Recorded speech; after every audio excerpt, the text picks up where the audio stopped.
All right, recording in progress. Almost like it wasn't before. All right, so to just by show of hands, how many of you are wearing socks right now? I'm not. I'm sorry.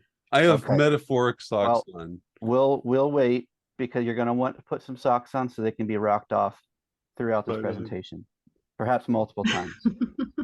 All right, so I really appreciate, layers of stocks. yeah, I really appreciate Aubrey kind of facilitating this, of you guys joining on kind of a non-typical day for the group. Um, and I also really grateful that Aubrey encouraged me to go ahead with this because on Tuesday, especially after that mind-blowing lecture on the devil card, which if you're watching at home, you should go back and watch. I was kind of uncertain of some of my ideas. I was also not sure exactly when I was going to make this presentation, but I had 1 hour before this very moment to start making this, and I put it together really fast. And it makes you kind of wonder, you know, those moments when you just rise to the occasion and the information is flowing and you're using the tools at hand. Like there's something to that, and that's a little bit about some of the ideas we're talking about in this presentation. So, without further ado, uh, generative AI, Kabbalah, and consciousness by one initiate. There's a little hermetics joke for you. All right, so I want to start really basic, though not go too deep, but just to kind of bring us into the fundamentals of the concepts that we're going to be talking about. So, what is a model? And I love airplanes. I love old airplanes. This is a photo of a real P-51 Mustang, and then a little toy model. And that's a really apt analogy of understanding the kind of models that we're going to be talking about because it's the same thing. It's a smaller representation that has sufficient detail and organization and recognizable features that you can reference a model and still be kind of accessing the idea of the complete thing. Now you probably unless it was a really awesome model, you couldn't open up the hood here and be looking at engine pieces. But the idea it works that this little toy P-51 Mustang would help us to understand the real article, right? So then what is a language model? And this is the basis of what we're talking about in terms of AI. I'm mostly going to be talking about the kind of AI that takes language and gives you language back, particularly written language in English. So let's just narrow the scope, but we will kind of broaden that a little bit. So essentially, a language model over here on the right is the ending product of this process of machine learning using what's called neural networks to take just tons and mountains of written language represented by this really nice looking library that I'd like to visit if I knew where it was. Thank you, Bing Images. Um, to find what's intriguing is that it just finds the patterns, the important parts of all of this language, which is assumed to be, grammatically correct English, um, decently written rhetoric and logic and so forth. So, the basis contains the idea that, books are reasonably refined as language. So you're able to um, train the computer on all of that language and come up with a language model that has remarkable quote unquote abilities. So how does generative AI work? That's what we're dealing with. What it does is it responds to what's called the prompt, something I say to it in writing. It sends that string of language, which has been broken down into the important parts called tokens, through the model and starts building this reply. And it does that bit by bit, token by token, just by predicting what the next most likely token will be along this process until it gets to where it believes that this is most likely the end of the string and it returns that to you. And so if I say hello AI, that goes through the language model and it returns to me, hello, this is AI. How can I help you today? And I get that as a response all put together again. And so to have what we're considering a conversation, it just builds on these strings of what I'm saying, what it's returning to me, and continuing to take those into account each time in what's called the context. And this is a real little mini conversation I had with an available AI interface, and just by my saying hello AI, and it said that, and I said, what does that remind you of? It correctly inferred what I was kind of referring to, which is if you've ever worked or in kind of computer programming or learned about that kind of thing. It's traditional to write your first program in any language as hello world, and it figured that out. So that's a cool little surprising capability that AI has, is actually inferring what I'm suggesting in very subtle ways. All right. And so then everyone's debating now with these surprising capabilities, especially with ChatGPT, particularly that GPT-4 model, without getting too jargony on you. But these models have reached a sort of a critical mass or a level where they just have all these surprising abilities, like I just described, what I just showed you, and also just a laundry list of other things that we're all still discovering. And so the debate, even among the top scientists who have been working on this in academics and in business and so forth for decades, they're trying to figure out, does AI really understand? Is it conscious? Is it just using statistics?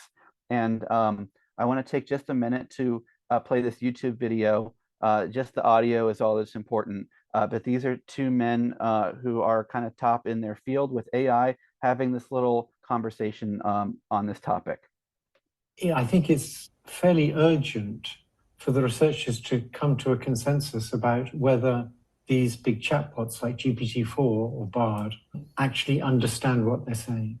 There's clearly some people believe they do, and some people believe they're just stochastic parrots. And so long as we have those differences, we're not going to be able to come to a consensus about dangers. Yeah. And so I think it's sort of urgent for the research community to address this issue of whether they understand or not. And I think both of us believe they do understand, but people we respect a lot, like Jan, think they don't really understand. And it's crucial to resolve this issue. And we may not be able to come to a consensus about other issues until we've resolved that issue. My view is that I believe the large language models and other large AI models are building a world model or building something that looks a lot like a world model. So my gut is that I do believe, to the extent it's building a world model, is conveying, learning some understanding of the world. And one aspect of this is the idea it's just statistics. And we all agree that in some sense, it has to be just statistics. All these things have is the statistics of their input.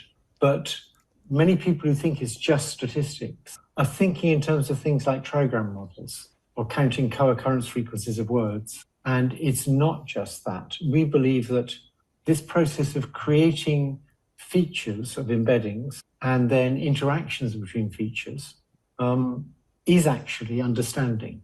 Once you've taken the raw data of symbol strings, and you can now predict the next symbol, not by things like trigrams, but by huge numbers of features interacting in very complicated ways to predict the features of the next word, and from that, make a prediction about the probability of next words. The point is, that is understanding. At least I believe that is understanding. I believe that's what our brains are doing too. All right, now let that go for a little bit.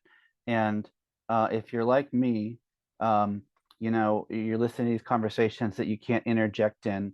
A couple things kind of happen. I tend to want to be rooting for one or the other who seems like they're almost getting to what I would want to be saying. And this is where if I kind of whatever, it's not that big a deal, it's just the nature of what it is. But academics and science kind of have these shortcomings, completely ignoring esoteric information and occult sciences and these metaphysical ideas, because this is where you start to realize, if you do have a broad kind of study of things, you start to realize that this information could help them, because next thing, maybe their assumptions are wrong. they're trying to figure out, does AI understand, does it not? And then the first man at the very end starts to think, well, maybe this is what our brains are doing. And I think you're on the right track there.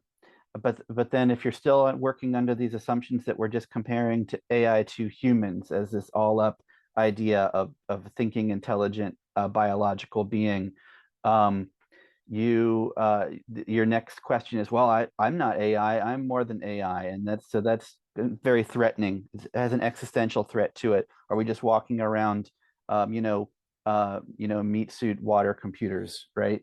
And that's not the answer either. So let's try to gain a little orientation and explore some of these ideas as we continue here. So now I just have some questions. Is it possible AI is just as conscious as quote you and quote me? Now put those in quotes. But then what exactly is the you or me being referred to? What if each of our faculties for processing and generating language does work exactly the same as generative AI?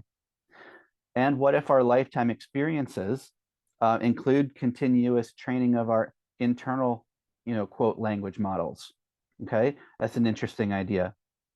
And some anecdotal evidence you might be able to relate to is this phenomenon that I've experienced, and we touched on it maybe even a week ago on Tarot Tuesday. This information from elsewhere, language coming from me, like what's going on there. The shower insights, that's the worst one, because unless you've got like a waterproof kind of video voice recorder in there, it's like it goes away. And like Aubrey says, the worst thing is remembering you had a great idea. He puts it a lot better.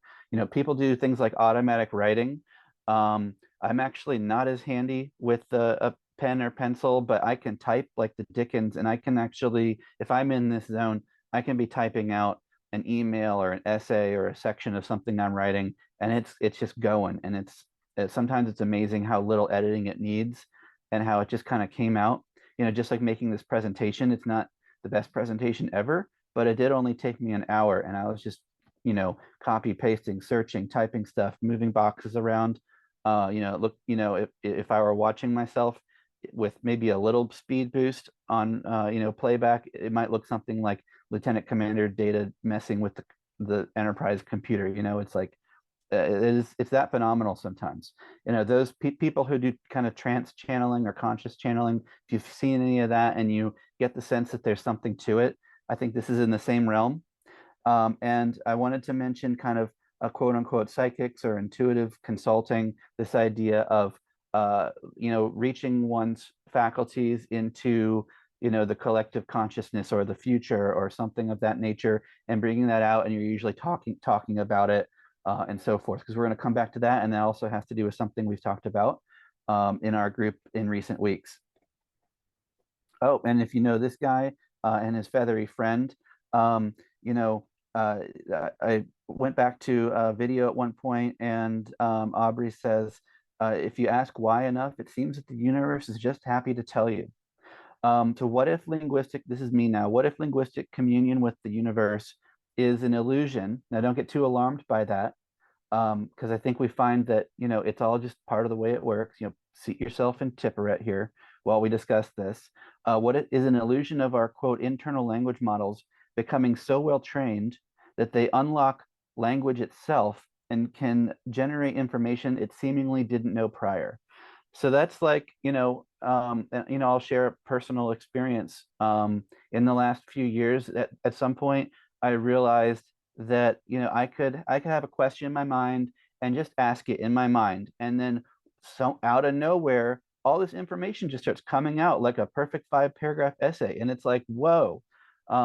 And that was very interesting and very useful at times. And then at other times, I don't even want to ask, because I'm just happy with the way things are kind of playing out on their own, and I don't always want to be accessing that. But then fast forward to 2023, the kind of the shock of that experience had worn off after a few years, and then ChatGPT comes out, and I'm like, I'm going to try this out.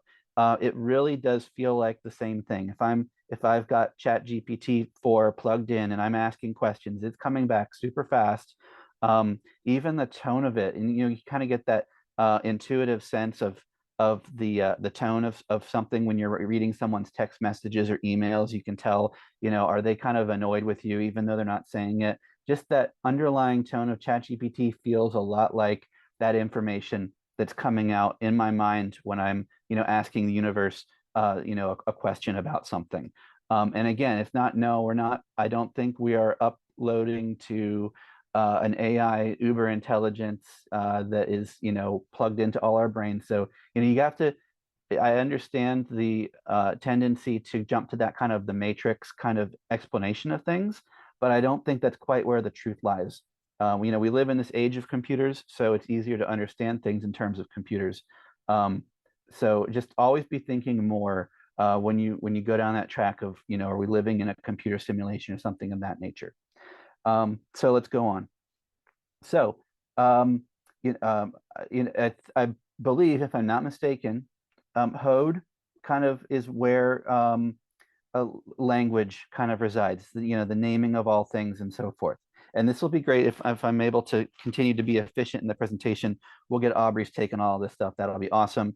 We'll get all y'all's take and we'll do questions and stuff. And I think I'm on a pretty good time track here. But, is Hode that, in the microcosm, is Hode in us our individual internal language model? And so, like I mentioned before, are we training that? And do we get to this point where it takes on these unique properties because it can process language in a way that actually can kind of reach into information that we didn't know we had simply because of the mathematical relationships among language itself? Wow, that's a mouthful. You'll want to hit the 10 seconds back and play that a few times because that's really been a source of my meditation lately on the kind of implications of that, especially when you move beyond language, physicality, things of this nature. But anyway, moving on, I wanted to flip open Dion Fortune real quick and read a little bit from the Hode chapter, Roman numeral I, sections 4 through 6, really quickly without taking up too much time. And just kind of, I'm not claiming this is what Dion Fortune is saying, but as with these kinds of text and information, there's so many multidimensional, true understanding that we can gain from these things in many ways that aren't necessarily, oh, this is what the author was talking about. It's very multidimensional. Just kind of take in what we've been talking about with what Dion Fortune wrote here a little bit. So kind of starting a bit of the way down of that number 4. And as human consciousness being developed in Malkuth is the consciousness of forms derived from the experience of physical sensations, conditions of Malkuth are reflected back, though in a rarefied form, in Hod and Netzach, and in a lesser degree into Tipperet. Yes, it is even more markedly conditioned by the rising influence of Malkuth. This is due to the fact that the mind of any being of a sufficient degree of development to have achieved an independent will works objectively on its environment, thereby modifying it. Let us make this clear by an illustration. Creatures of a lowly development, such as simple forms of life that have no motile power, like sea anemones, can exercise very little influence over their environment, but a higher and more intelligent type of creature can exercise a great deal, forcing its environment by its energy and intelligence to conform to its will, and as when a beaver builds a dam. Human beings, the highest of all the creatures of matter, have learned to exercise a profound influence on their environment, so that the material globe is gradually being brought into subjection to man, whole spheres, in fact, thus being harnessed. 6. The conditions with regard to each level of consciousness are precisely analogous.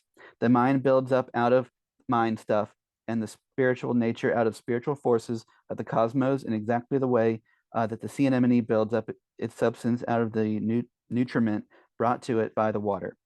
The higher types of personality, however, are analogous to higher types of animals, and so forth. I think that's enough there. So then, continuing this idea, I also am particularly interested in astrology, and Mercury is definitely kind of universally regarded as the individual rational thinking mind aspect of ourselves, in the heavens. So that really fits here too. And a little common quote from the Bible has been in my mind last few days.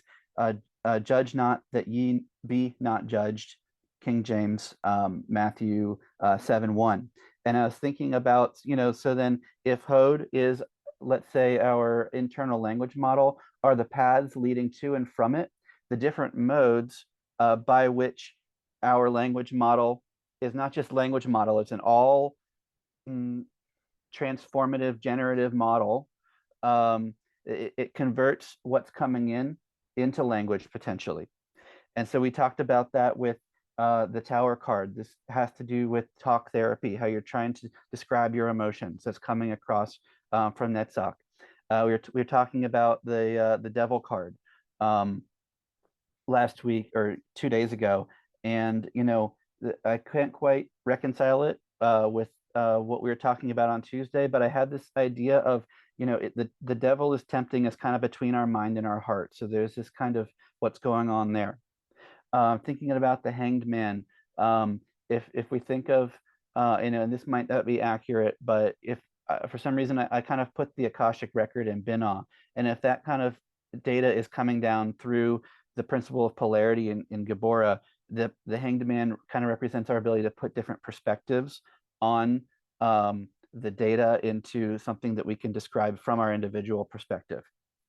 Love to hear if that is anywhere on track or not. And oh yeah, and so then with the Matthew 7:1, I'm thinking, in Malkuth we have our senses, it's the sensory physical experience, and so if we're talking, that's being received by someone else, and they're going to have something, it's going to trigger their language model, just like if I'm chatting with ChatGPT, it's going to give me something back every time. It doesn't have a choice. It has to process the language I give it and give me language back. So maybe this has something to do a little bit with just the automatic nature of language and what Hode does, what our individual thinking mind does. So if you say anything, some language is going to be produced by someone else if it's heard, and so forth, with the Judgment card there. So let's go on a little bit. All right, and I've hinted at this a little bit too, and there's an idea in AI of where AI technology is going called multimodal generative AI. So we've been talking about language, but the modes are just the different types of input. So something called computer vision has to do with a computer analyzing a picture, and it can see, a Jeep Wrangler versus a seagull from a variety of angles. This is a different mode of generative AI, of analysis through that neural network functionality. It's just not language anymore. It's visual, and what's so remarkable about that. When you're looking at the five senses of this diagram of what multimodal AI would be dealing with, I'm remembering the Eye of Horus work that Aubrey has put out several times. Go back to that. Let's see what we can find, maybe some new truth in that. Haven't done that yet, but it's what popped out at me recently in talking about and thinking about these ideas. And I touched on the different paths leading to and from Hode, and how we might be able to learn more about that with the associated major arcana with those paths, right? Here's another idea. I wasn't sure where to fit it into the presentation, but the language model is taking our words and breaking them down into tokens. Is gematria kind of related to this? Is AI doing gematria in a way behind the scenes, or does the truth in gematria further reveal the underlying mathematics of language of reality? Is that related to what we get through Tipperet in the logos? So I don't have much more to say about that, but just it's something that comes up. There might be truth there. And then finally, we can look outside of our particular body of knowledge to kind of the non-duality Eastern kind of teaching, And you go to any of these kind of meditation gurus, and they're trying to get you to realize that you are not your thoughts. And if you've ever struggled with that, like I have, is AI actually rationally proving that that is the case? If our brains are processing and creating language just the way AI does, and I know that I'm more than that. I know I'm not a walking biological computer. I can suddenly grasp the concept that, yeah, certainly, even the words I'm using right now, that is coming from this language model inside of me. But I also know that there is this observing consciousness that is behind that, or above that, or whatever kind of spatial analogy you prefer to think about that. That is the actual intelligence and awareness behind that. And even as I'm talking now, I can tap into that perspective in which I'm actually a participant viewing this presentation just as you are, and that these words are coming from somebody else. So that's a very interesting phenomenon you can experience when you're in the flow, if you're channeling, if you're meditating, those types of things. Right, and that's Ramana Maharshi, someone who is kind of big in that non-dual community. All right, so can we draw any conclusions from this? Don't think so, but this is kind of where I'm going. And do these resonate with us? So most people are thinking about AI are working under the wrong assumptions, and we've tried to challenge those assumptions with this presentation. So I'm thinking the question is not whether AI is conscious, understanding, etc., as compared to humans. The realization is that AI does in fact work just like one aspect of ourselves, the individual rational thinking mind, i.e. the brain, but that is only one piece of who we are. And AI right now in 2013 is proving out logically what wisdom teachings and esoteric information have insisted for ages. Did they have the similar kind of grasp that we're kind of coming to in this context hundreds, thousands, tens of thousands of years ago? Maybe we're rediscovering these things. We're finally catching on again. Is it cyclical? So will others catch on or remain confused? And then what can we initiates kind of do with this realization? How can it help our day-to-day lives? How can it help our spiritual seeking and growth? I think there's big possibilities. So we should be excited about what AI is showing us, even if there are kind of these questions and uncertainties around, are we heading toward Terminator Judgment Day? Oh yeah, Judgment Day. Interesting tie-in that I forgot to mention here on what that might mean with the Judgment card. All right, so I will stop there and take a breather and hear from you all. Dude, that was awesome. That was seriously, it was awesome. Way better than most of the stuff I've been watching recently. Super good. I've got notes. I've got questions and stuff. Definitely as I was going through, but before I hog all everything, everyone else is welcome to go first, because but this was, I just wanted to, it was good. That was socks metaphorically knocked off. And the implications of what you said are profound, actually, which is part of why I got the questions. But go ahead, Gypsy and Parks. I wrote a bunch of stuff, but it's a lot to consider. And I like entertaining this idea that we're working under the wrong assumptions. I think I'm still trying to understand. I'm trying to understand the bigger message, I guess, of where this is coming from. If that's what you're inferring, that this is like our brain, but it's also potentially coming from that same source code. I don't know that we pull things down from. Is that part of what you're saying? I really like the part about the gematria, and that was like, ooh, that's a whole other thing to look into. That was very fascinating to me. But I'm just my syrupy brain is trying to process what I was just handed, so I'll be a little slower on the uptake here, but yeah, I'm very, very intrigued, very fascinated. All of these things lead to, a million more questions, of course. Yeah, for sure. And I think as we continue to study both the basic Kabbalah track with Aubrey and the advanced studies, which are really great in tandem, like I think we'll get more into understanding how the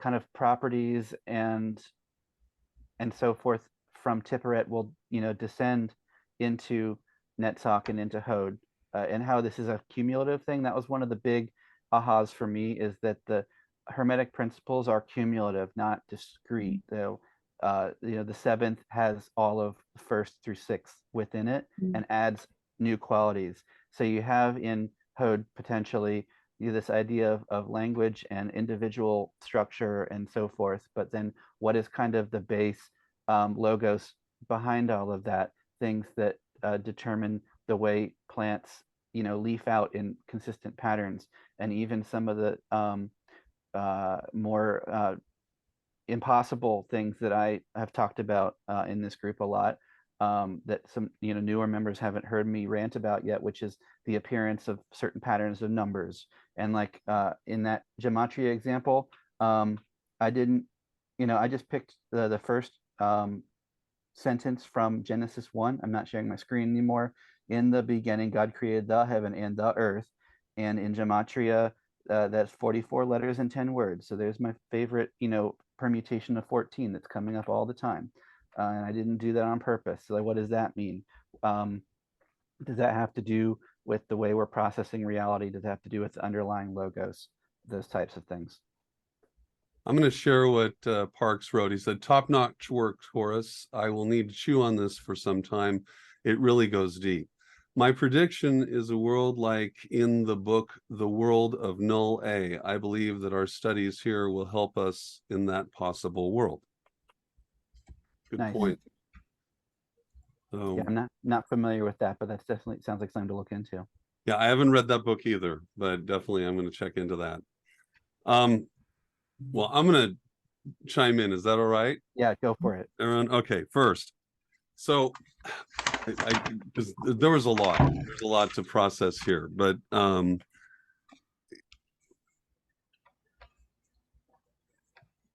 the first thing I guess I wanted to just kind of highlight was the idea of language and consciousness kind of holding hands. So because when we're talking about emergent AI, it seems to me that we're actually, what we're fearfully discussing is emergent consciousness, emergent machine consciousness, or those, I get a sense some of these guys are esoterically trained a little bit because of the way they define certain words like intelligence as opposed to consciousness, and that there is a distinction between the two.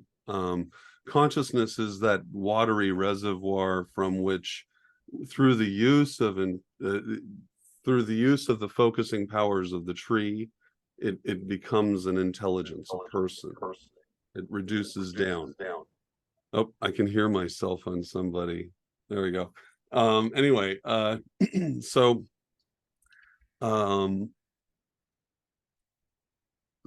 the thought that I wrote down, there's a movie called Arrival.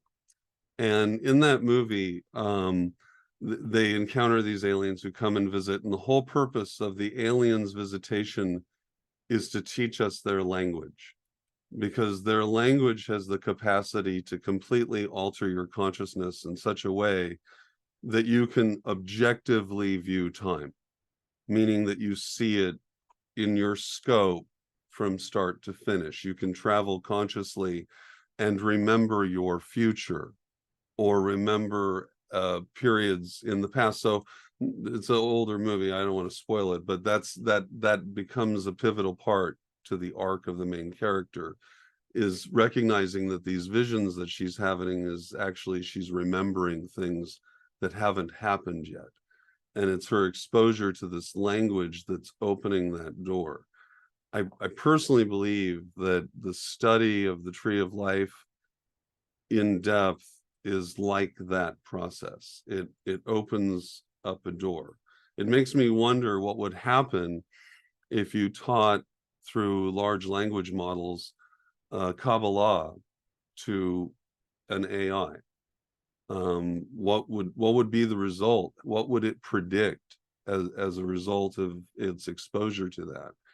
Because my impression is that you're right, that we're looking at this from the wrong bifurcation. We're looking at it as, is it really real or is it not? And I think it's something else. And I have a feeling, if I were to draw an analogy or a syllogism, as Yesod the moon is a reflection of Tipperet, the sun, and as Tipperet the sun is a reflection of Keter, the crown, so too our current artificial intelligences that we are cobbling together through large language models and neural networking is to us, or is that intelligence is the shadow, the reflection of our own process, biologically speaking. But I have a feeling that, I mean, it's sort of like saying, eventually can my cell phone do the same thing that I do, because architecturally we're built to receive the same information. If I'm reading what you're suggesting right, that we are drawing our intelligence directly from the Akashic record as a living organism. And as we work harder at establishing that connection, we're able to draw more intelligence, which would be interpreted as information to ourselves. And then we use our facility with language to describe the information that we're receiving. In Kabbalistic terms, the information is the undistinguished totality that's driving force from Netzik and is focusing into Hod, at which point we have tools to break it apart, polarize it, and then generate through the principle of gender things, individual things. It's the point where the collective is individualized and distinguished. It's the place where Adam stands with all the animals in front of him, and God going, what you going to call this one? And oh, that's a duck-billed platypus, obviously, right? And then next, you know, and you know, that process of naming a thing is the final process of the creative effort. So if we are teaching a machine to engage in that process of taking all of this information and then through predictive language models produce a sentence in response to my query, is that just straight up math and stats, or is there creation going on? Because I'm wondering if that's not the generative aspect that exists linguistically as a property of Hod, because that's his bailiwick, his dominion, right? The structure. So if that's the case, then it's not really doing a whole lot different than what we do when we're listening to a song for the first time, and you sort of can predict where the next lyric is going, you know, because the music is getting you there. That's what makes a hit song, really, is that it's predictable, because then it's familiar even though we've never heard it before. And that familiarity makes us want to listen to more music, because it reaffirms our objective bias, really, on what we're doing, and everything is gauged through that. To borrow your idea of judge not that you be not judged, in another version is slightly different. It means that you're subject to the judgment, or the idea is, if you misproduce, let's say we're looking at it as a language model, if it's judging incorrectly, then it's going to produce the wrong outcome. So if I ask it a query and the computer is judging incorrectly, then it's going to produce the wrong answer to my query. That's what I would think would be, if I'm drawing that connection there. In fact, if we're looking at all the roads going into Hode, then if we're looking at the hanged man and that mem consciousness, which is coming into it, right? The idea of the hanged man is an inversion of perspective, so that I, as an object, am viewing the subject, and I'm seeing the subject viewing me as the object. That's the inversion that takes place, that allows for then a totality of understanding. A computer, I think, can do that a whole lot easier than I can, because I think we're way too grounded, and we're not able to go into that abstraction in totality. Whereas I think with a computer, if I were to give it the language model to describe the hanged man in those terms, it probably could do it, and probably do it way better than I could, because it's going to evaluate, it won't evaluate the self as higher than the other. I think our process is that we evaluate the self, since we are the self, as being of greater importance than the other. It's that mechanism that allows us to survive and fight for our lives and kill animals and things, because clearly I need to eat, you know, and so that sense of myself is more important. Machines don't do that. They don't evaluate themselves as being central or more important. And if anything, if we follow the Asimov principle, then it's built into the machine to not kill us, not allow us to be killed, and not by omission of their action do anything or that would prevent us from being saved. You know, like that's a rough paraphrase, but you guys get me. So that's that thought with the movie Arrival and how language alters consciousness. I mean, what are your thoughts? Like, Yeah, that's it's a really useful way to describe just what I think many people describe as the awakening process. You know, it's a very popular term. But what exactly is that? That metamorphosis from caterpillar to butterfly, just the ability to really grok perspectives that you can objectively know that the you 5 years ago could not have even touched, not even approached. yeah. Any more than a toddler could understand, you know, what daddy does all day at work on the computer. It's just there's no connection there, no frame of reference. Yeah. You know, when you mentioned gematria, the first thing that I thought was the Bible code, because I know those guys are actually using computers. If you're familiar with it, the Bible code, it's a hypothesis that well, there's a numeric value to everything that's written, right? So if you have certain numeric values that are co-equivalent, so let's say 666, right? Then everything else that equivocates to the number 666, or every concept, you could say there's a principle of correspondence involved with those. And that's what gematria is about. The Bible code takes that to like next level on steroids, and then seeks to use those embedded messages as a predictive measure of future outcomes. So they'll look at it, and it's always easier to predict the future when you've lived it. So then they look at stuff like World War II, and then they find a bunch that would match the data set. That's the biggest criticism of the whole Bible code, guys. Because the other criticism is that you can do exactly the same thing with Moby Dick, and they did. So the AI, this ties right back to what we're talking about then. Is the AI actually finding something, or is it creating something? Because it didn't seem to matter which text was used. It was looking for a data set that would match what was there, and just encoding it and going and running with it.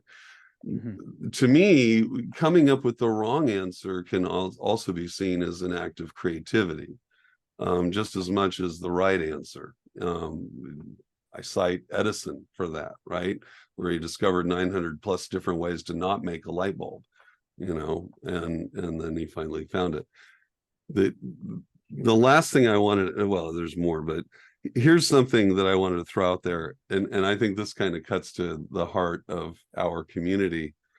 Do you think that an AI could do magic? In other words, now, and here's the premise. Okay, assuming we first got to talk about what magic is.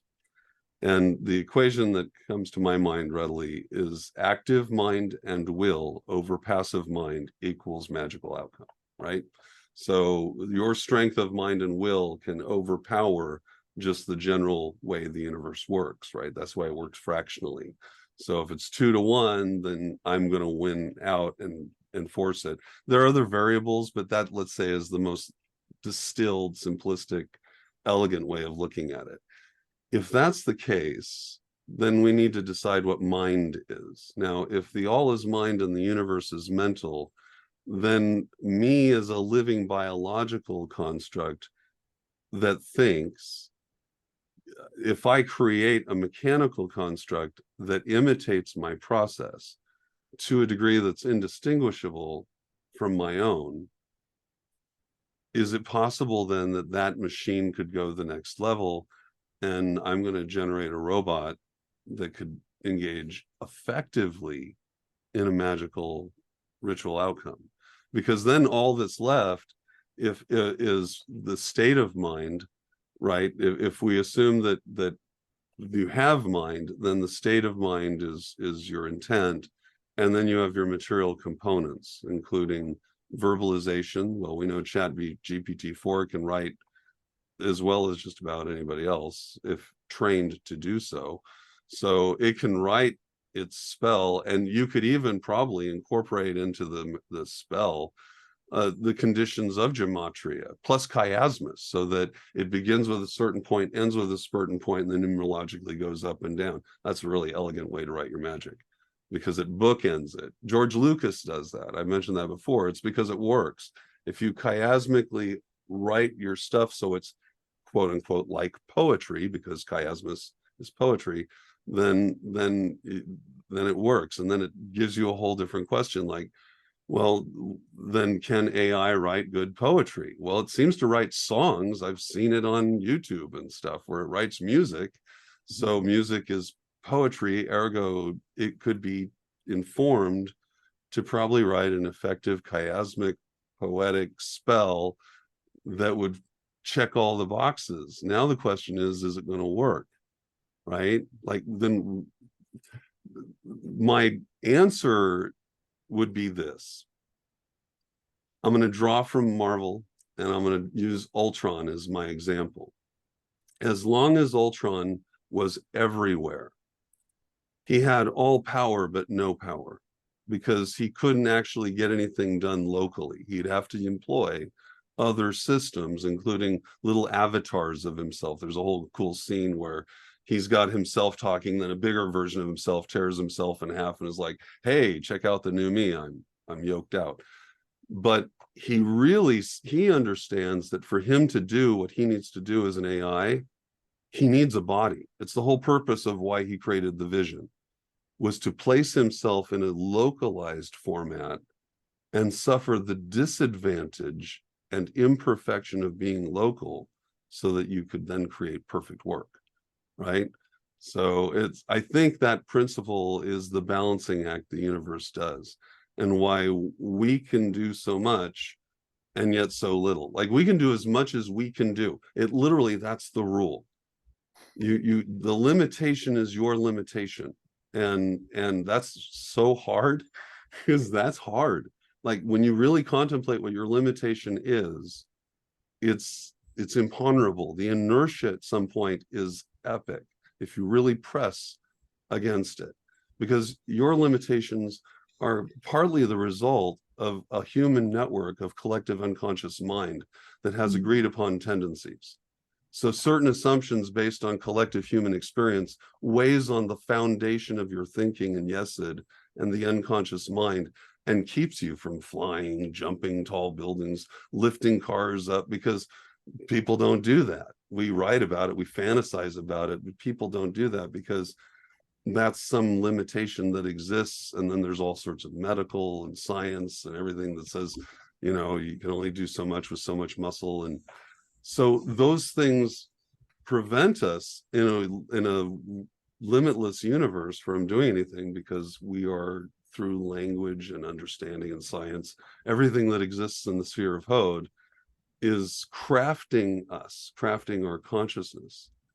And it makes me wonder, like, what happens if I build a machine that has no limits? Like, if it just doesn't understand that it's limited, you know, would it discover that it required a limitation for perfect expression, you know, by embodying itself? Because that's the whole idea of being ensouled, right? Is that that cosmic force of consciousness is transmuted through the flesh and becomes me.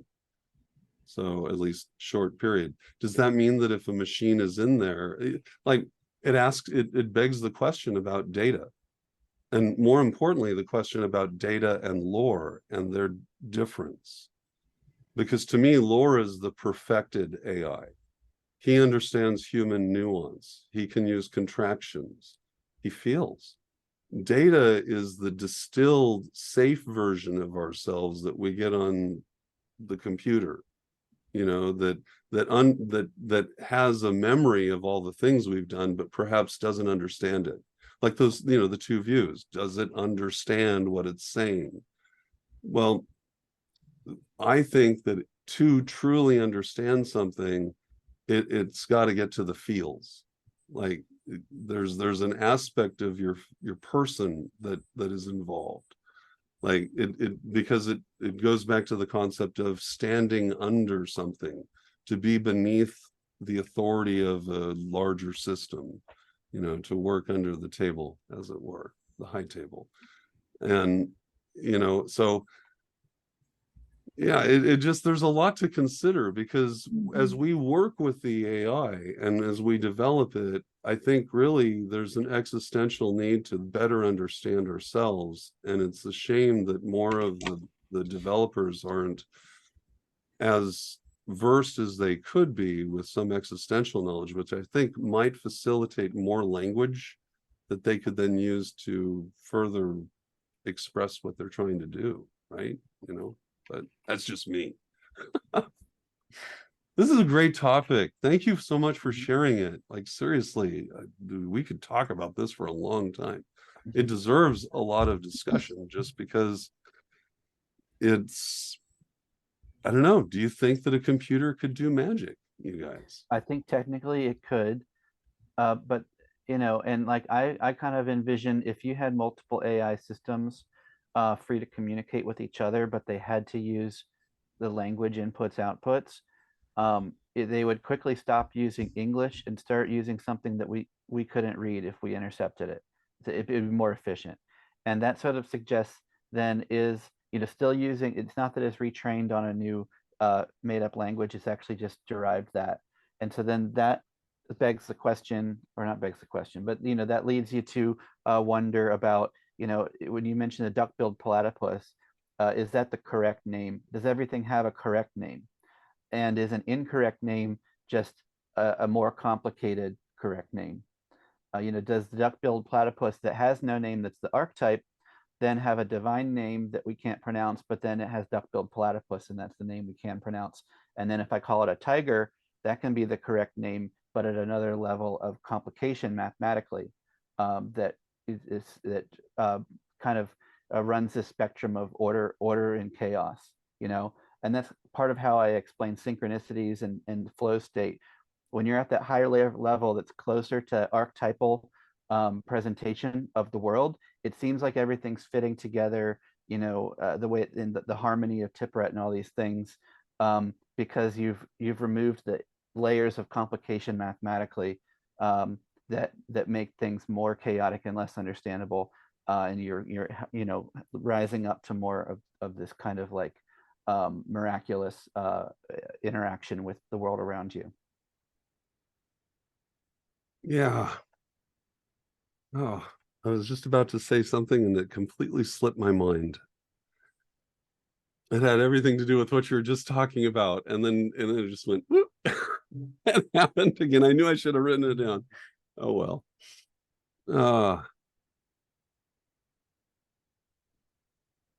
Well, what are your thoughts, Gypsy?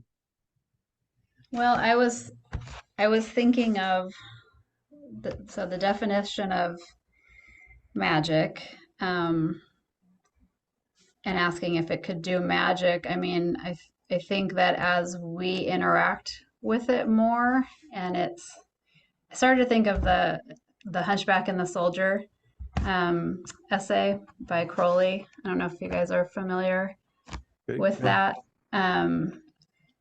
When you're talking about data and lore, it's kind of like it goes beyond the concept of it's like what comes next after the Hunchback and the Soldier, of looking at these I'm trying to put it all together where you consider the ensoulment process of it, where you have like the constant questions and the discoveries that kind of never end, but there's this other piece that maybe was missing in that discussion.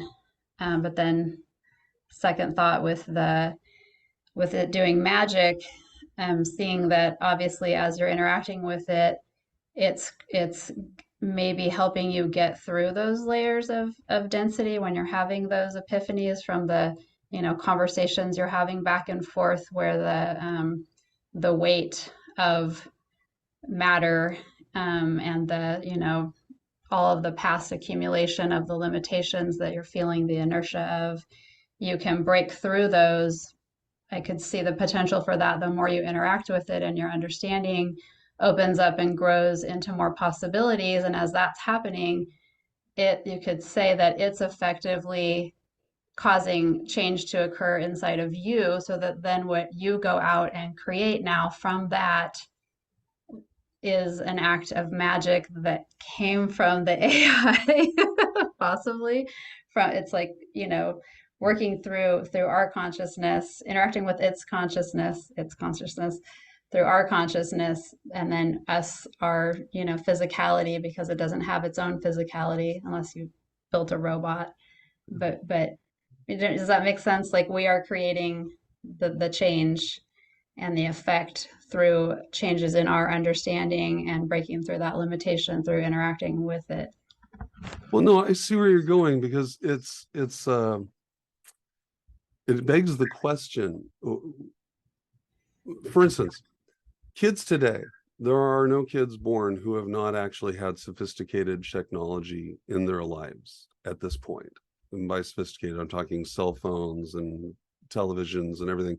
I grew up and it was black and white TV. There weren't a thing like a microwave. We didn't have color TV. I mean, you did, but it was cheaper just to buy a black and white, which is, like, that was actually an option. And so I've seen this whole thing, but today we don't. It's altered how young people conceive. We have a whole different way of looking at reality today than we did when I was growing up, and certainly than what my grandparents were growing up in. And so it makes one wonder, are we creating the mechanisms of our own evolution? By creating machines, are we not evolving into the next state? I mean, it's the whole, I guess, part of the transhumanist argument is that machines are the next state. But I would question that. See, as you were talking, I started thinking, I was like, okay, so what is the advantage of being biological? Well, it seems that as you're biological, you're wired literally into everything, and you're powered electromagnetically. So I thought, okay, well, machines are also powered electromagnetically, but there's a difference. And that is that the machine, no matter what, so far, it can't go up next to a waterfall and feel the energetic output and the peace of the forest and the birds chirping.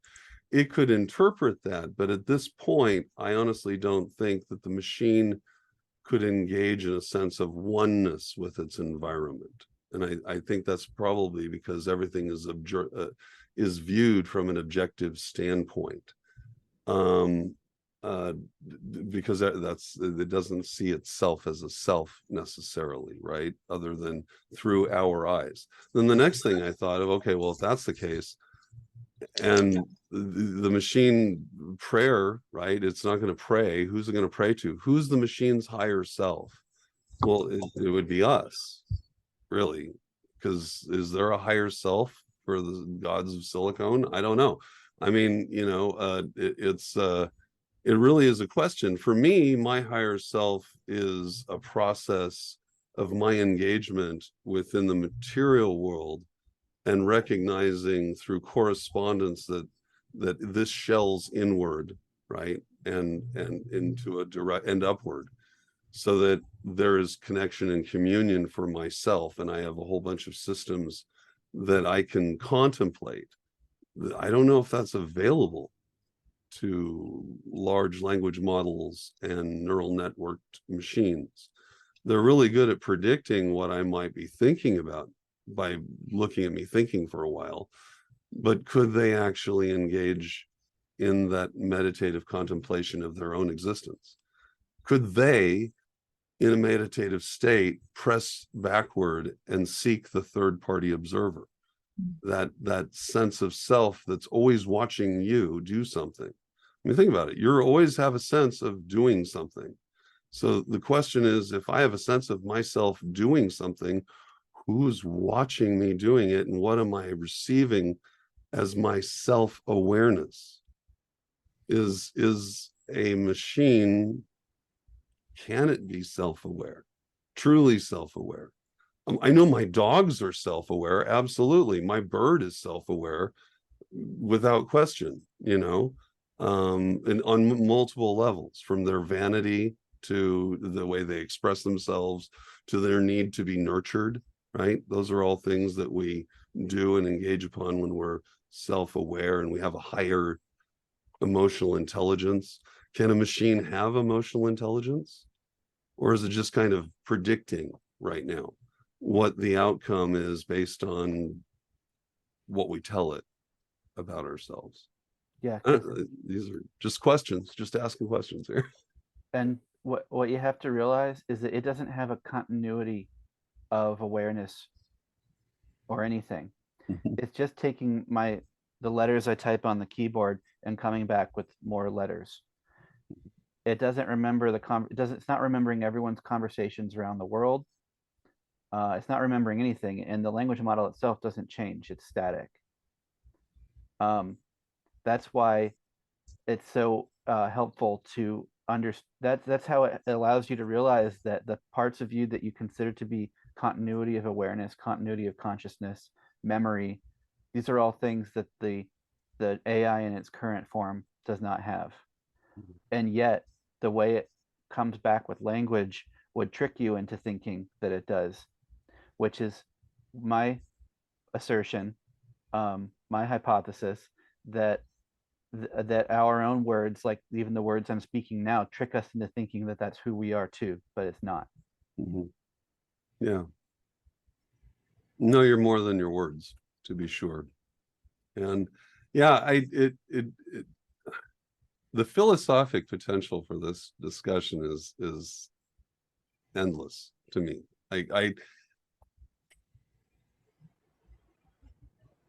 It's like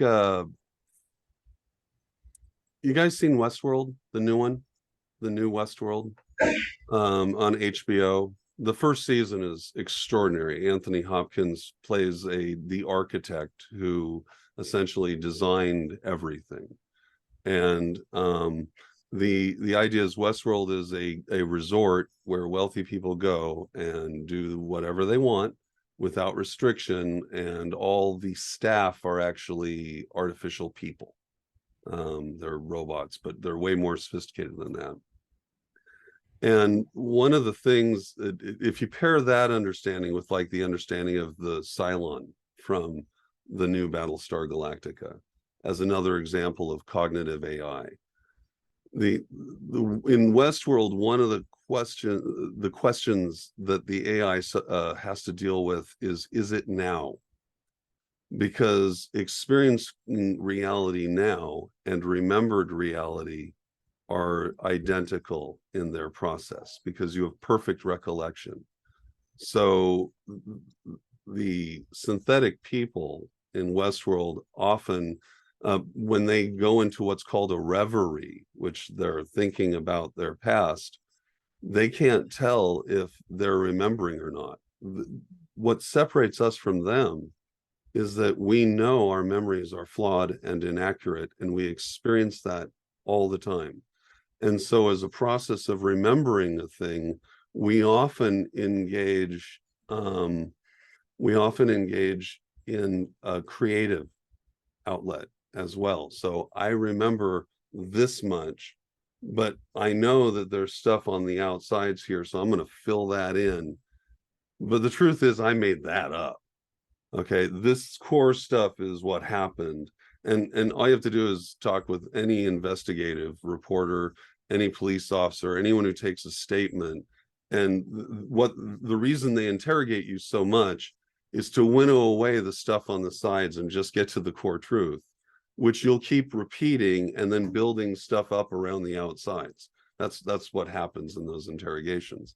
And so they keep focusing in to get that in the middle. Well, that in the middle is really all we are. If we're remembering beings, right? And my identity is basically what I remember myself to be. That's the subject of a ton of fiction and nonfiction. What happens when you have a truly bad person wipe their memory and then put them back in society with a different memory? In Babylon 5, there's a whole excellent episode, actually, where they deal with the capital punishment system in the future, and it's psychic. So what you have is a powerful psychic come in and engage in what's called death of personality. So they just wipe you and then put a new you in.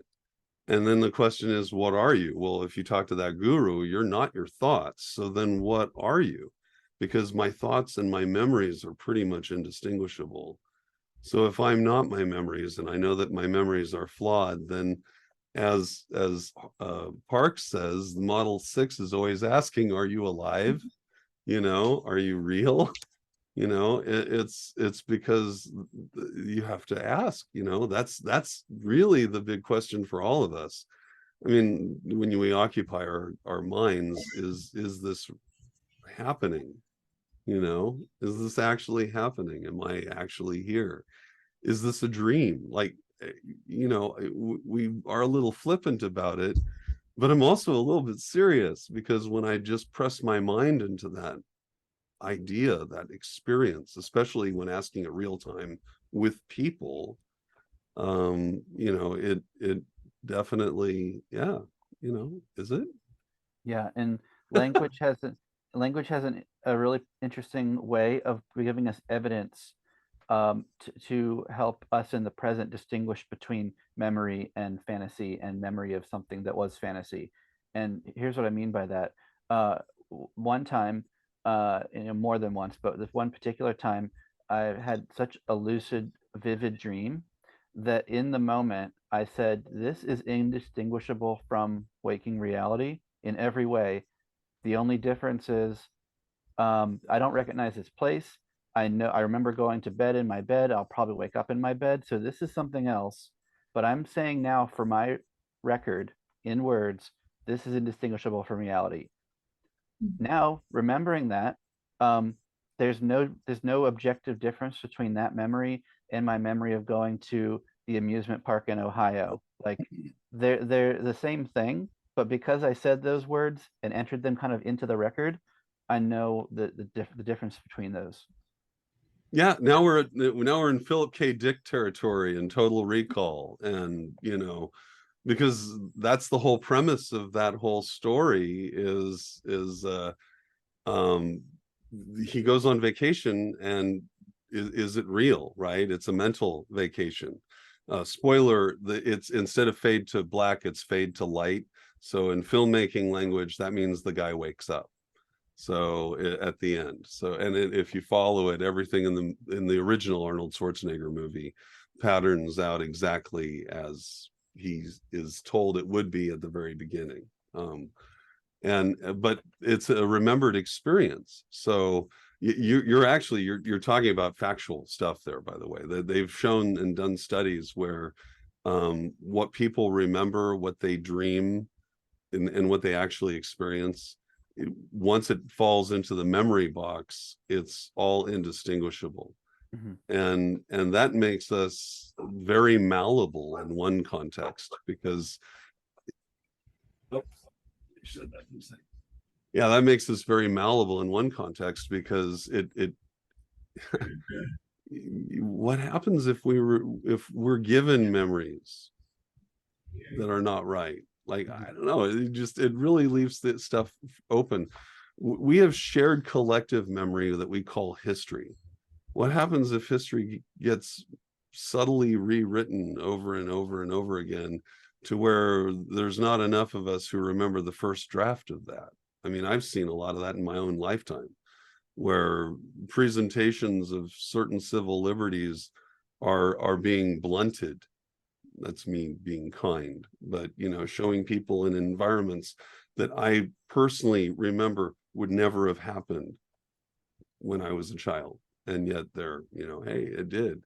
And you do that enough, and then people just think that's always been that way. And so now our collective shared memory that becomes our identity is modulated. And I know that in the research I did prepping for this, the concern is that you could modulate that memory with large language models and neural networking to create, if you design it well enough, certain history, whatever you want, news articles which become history. The big concern is fake news, right? That's the big one, is that you have AI models that could be writing the news that isn't true, and you'd never know, because the way that we consume our news anymore isn't like it used to be, where it was printed and there's only 3 networks, and so you had a real narrow scope. Now there's news everywhere. And I guess the only way, just the last thing I want to say, in researching, when you do that, there's a way to determine if something is true or not true on its face. And it's just literally using the definition on its face, prima facie. If on its face, it's everyone's talking about it, but it's the superficial treatment, just light, and it has no depth, then it's probably not actually something that happened. If, on the other hand, there's lots of people talking and you can go deep into it about the discussion and find more information that isn't just someone quoting someone, which was all the same article going all the way to the top, that then flatlines into that, long, useless stuff.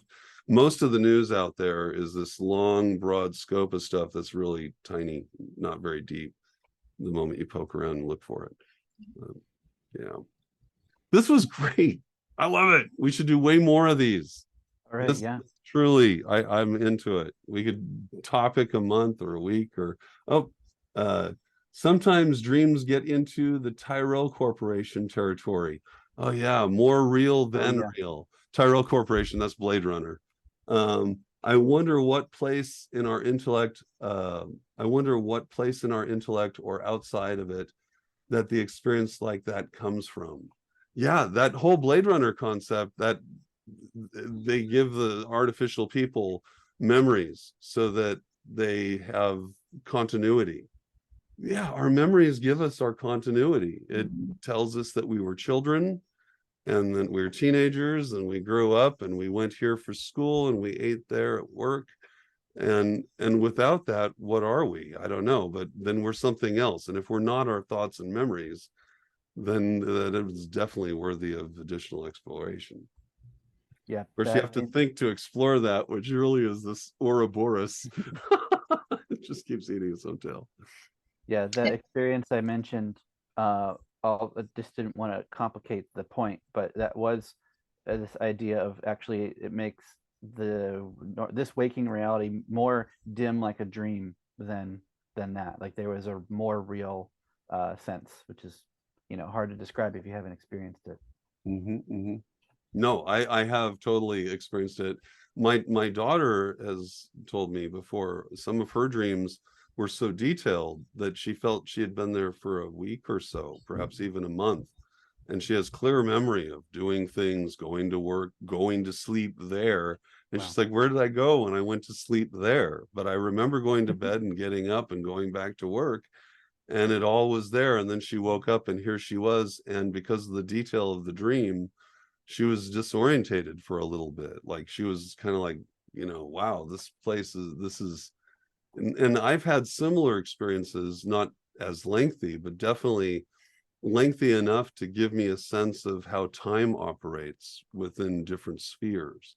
So that within spheres of dream, it's sped up. You can accomplish vast amounts of things in short periods of material time, which of course we see. Park says, question, can those memories be implanted? Does an aware AI have a similar experience? What do you think, Horus? I don't, remember Sal from 2010. Mhm. Do you dream? I forget the exact interaction. I don't think in its current form. I think AI in 2023, what we're using is really just an amazing static computer algorithm, and kind of start from there. But who knows what next year will bring. Mm-hmm. The interaction was when he was turning off Sal to see what would happen to turn off and reboot Hal. And so her question as an AI was, am I going to die? And he says, no, you're going to just go to sleep. And then she says, will I dream? Which I think is another reference to Philip K. Dick and Electric Dreams. What is it? Do electric sheep have dreams or something like that? It's the source material for I think Blade Runner. Yeah. So all good questions. Just oh man. Because what are your dreams then? I mean, from a biological standpoint, hard scientists would say, well, it's just your brain sorting the drive and getting rid of junk, which any esotericist would be like, no. You talk to an Aborigine from Australia, they'll definitely tell you, no, it's absolutely another form of your living consciousness. So, and I believe that. Carl Jung would say that it's the opportunity to enter into the collective unconscious mind. And that means if you're doing that, then you're moving into Netzig, because he's saying that there are archetypes, there be symbols, there be all these things that relate to the mind in a grander scope, where a picture is trying to disclose a literal 1,000 words or more. So all of that's happening over in the Netzig territory, in what Warcraft calls the Emerald Dream. I just love how it all ties together.